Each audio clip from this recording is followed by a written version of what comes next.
Nagigisa na tayo mga sis. Lagyan lang tayo ng konti mantika. Ang ating bawang at sibuyas. Ayan, pinagsama ko na.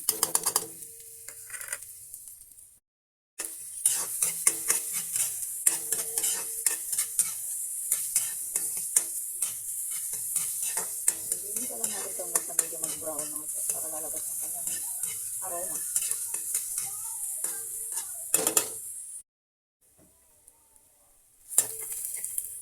Ayan, isabay na natin yung ating chicken breast.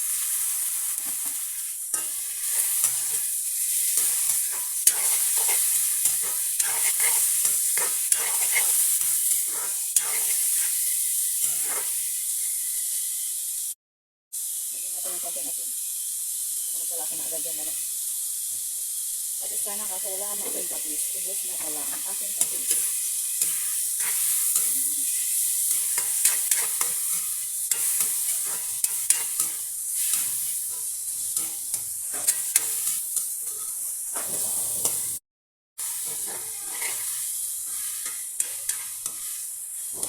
Lalagyan natin yung ating kalabasa at ating sitaw.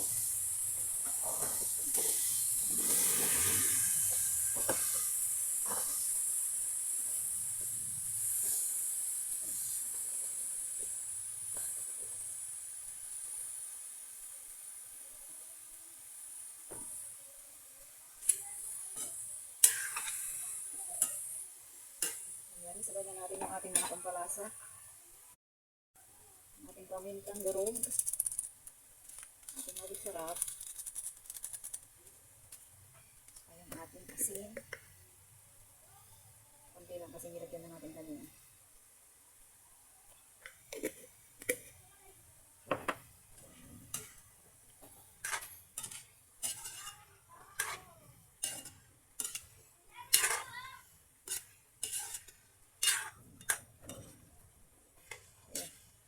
Igisa lang natin ito mga stress kahit mga 5 minutes. Para lang mabambot ng gulay. Saka natin ilagay yung ating gata. Lagyan natin ng konting tubig.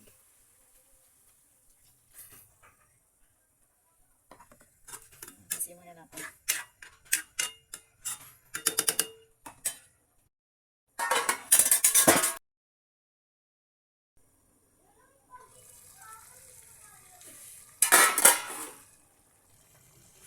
Ayan, bali half cook naman na to mga sis. Ilalagay na natin yung ating gata.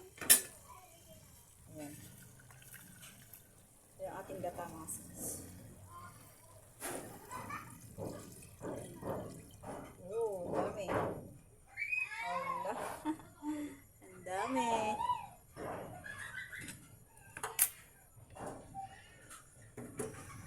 Ayan, tapos yung ating siling haba.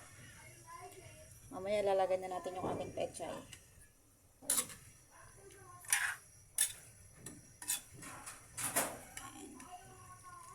Ayan, pakuluan ulit natin para ma-reduce konti yung kanyang sabaw.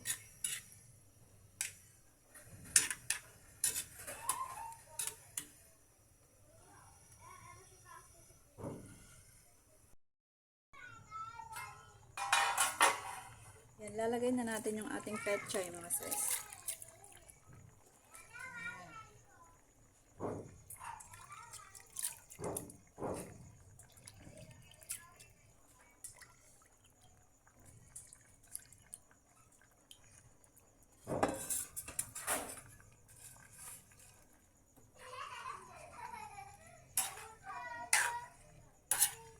Po yung ating ginisang kalabasa.